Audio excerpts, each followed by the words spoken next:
Neoliberalism has dominated our economic thinking in this country for the last 40 years, both not, let's be honest, not just within the Tory party either. It permeated New Labour in particular for a period.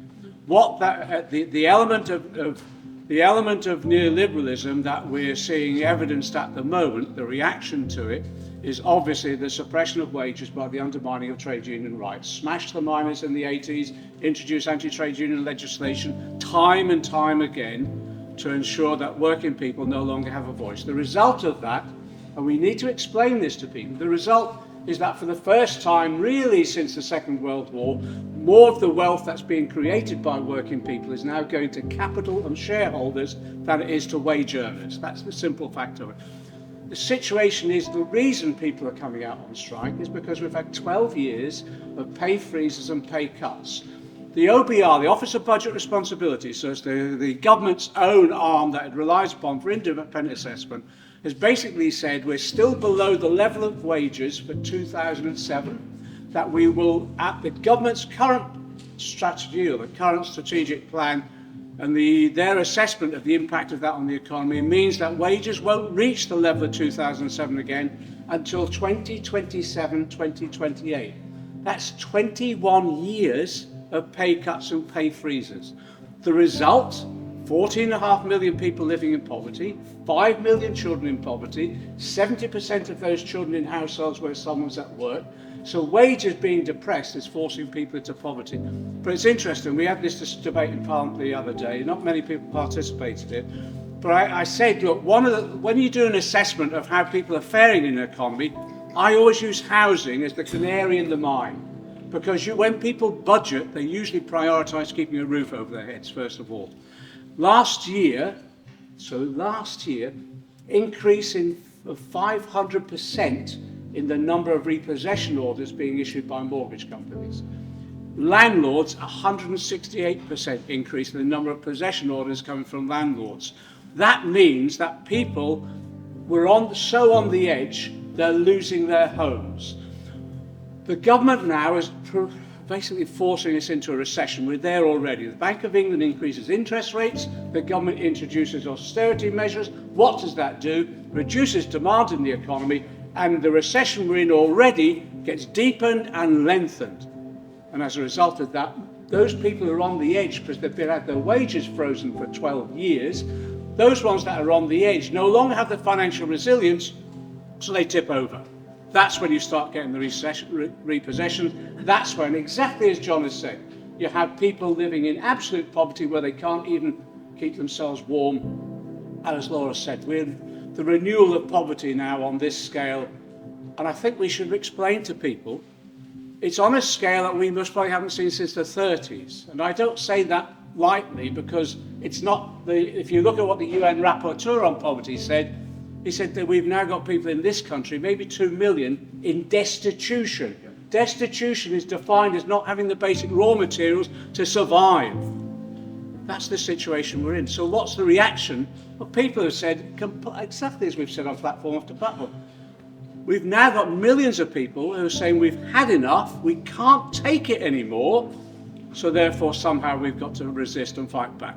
And what they've done is they've turned to the institution that they know exists, so most of them now come even more so begin to recognise it exists, so basically for nearly 200 years they've turned to, created to defend them and promote their interests, the trade union movement. So it's almost like a sort of, I don't know, a historic cultural understanding that when you're in tough times, there's one institution that's been rock solid on our behalf for nearly 2 centuries, and it's the trade union movement. And so therefore, that's why I think people are being encouraged not just to participate in industrial action, but actually even those who are not in trade unions, if you look at opinion poll after opinion poll, they're supporting that industrial action. The reaction from the government, I tell you, is near terror. They're scared stiff because they haven't faced this for over a generation, not on this scale, and not with this level of popular support. So the reaction of this last 2 weeks is completely predictable, isn't it? What do? The government resources to what the tools and weapons they've used for the last, 40 years. Legislation to undermine the rights of trade unionists to defend themselves. So what we saw announced over the last couple of weeks, right, that's why this last couple of weeks have been so pivotal, is first of all the reiteration of minimal service guarantees, legislation to take away the right to strike, effectively right to strike, particularly for transport workers, because they want to smash the RMT. But then also, I think they betrayed themselves as well. They didn't want it to go too public, but Sunak then ran off at the mouth and also started talking about withdraw the right to strike from paramedics, health workers, firefighters and others. They've already done that with prison officers, remember, a number of years ago. And under Labour, we promised we'd ensure that prison officers had the right to strike brought back to them.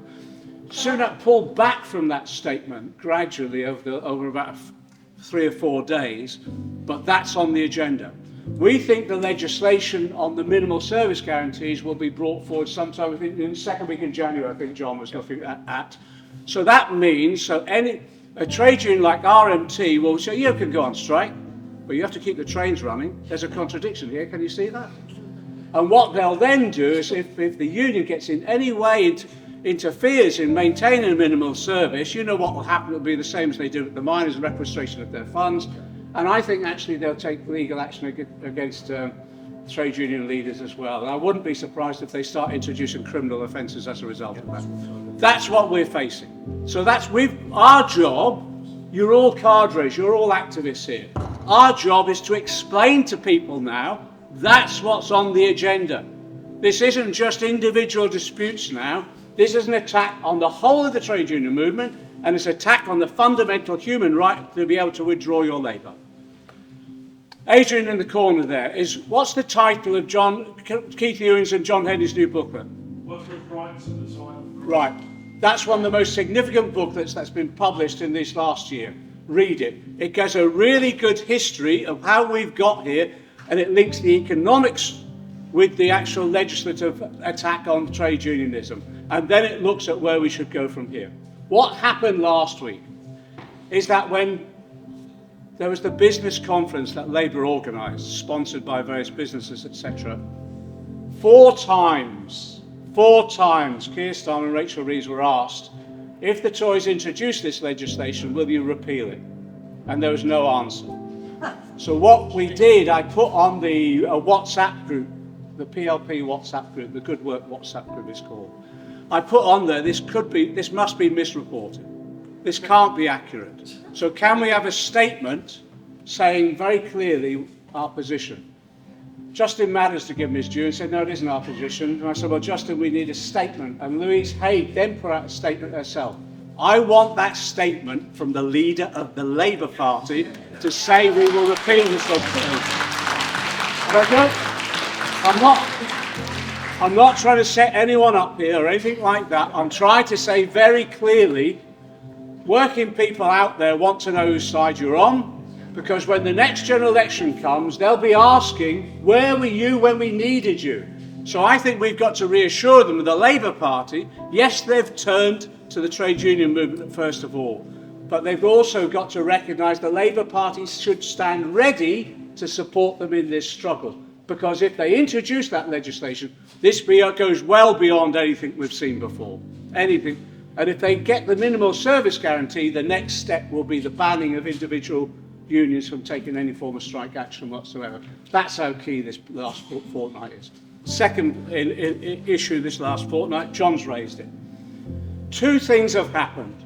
They've introduced a bill called the Financial Services and Markets Bill, and they've introduced their statement last Friday, as John has referred to, really completely. There's not many people who've been raising this. John has. The 2 pieces, the legislation and the announcement, tear up all the protections that we had after the Big Bang. I was in Parliament in 2007, 2008. I was the first MP to raise the issue of Northern Rock. Others have claimed that. Bollocks, I did. And what happened then is, as you know, as a result of neoliberalism, deregulation of the banks, what happened was we had, actually, Brian Sedgmore and Dennis Skinner did a booklet which I helped promote in the 80s. It was basically the casino economy. big bang turned the City of London into a casino. They weren't gambling with their own money, they were gambling with ours, our pension funds and all the rest. But then what happened? The housing market became the speculative arena. And can you remember the banking crash was all about the subprime market in terms of lending to people who would never be able to pay those mortgages back, and the bubble burst. What people don't realise about that, it was a housing crisis, but alongside that, and people seem to have forgotten this, alongside that, when the housing market collapsed, the speculators shifted their billions into food and commodity speculation. And we virtually, in some areas, nearly had a famine as a result of that, because food prices went up. What happened is legislation was introduced to regulate the city and the financial services. Limited. I went on air time and time again. I was working with Andrew Fisher, a new economics advisory panel we set up. We were just saying nationalise the banks, bring them into public ownership. Actually, eventually, Alistair Darling had to, and I got up in Parliament, so at least you've learnt something. He said, well, you've been calling for this for 20 years, John. I had to do something eventually. You had to be right once. Actually, what then happened is the regulation was limited, extremely limited. And since then, it's been chipped away at. What the Financial Services Bill does, and what the announcements does on Friday, it lifts that regulation. So the casino is open again to speculation. One of the issues I raised in Parliament in the last fortnight, because it also lifts the regulations that we had to prevent or minimise food speculation.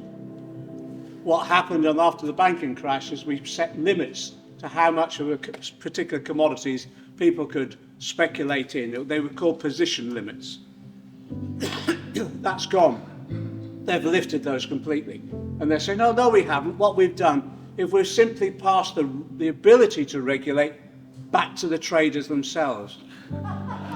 It's just unbelievable. It's asking the burglar to say, it's just unbelievable. So what will happen now, and it's already happening, and we've seen it, is we now have it isn't just about Ukraine. It isn't just about COVID supply chain breakdowns or anything like that. What we now have is massive food price increases, sometimes up to 16%, largely as a result of food speculation, because billions have now moved into food as a commodity and derivatives linked to that. So that, I think, that's one of the momentous events that we've seen in recent years happened over the last fortnight, because it means now the city can do what it wants. And it demonstrates. Shut up in a minute, Rachel. You don't have to pass me the 1 minute, don't worry.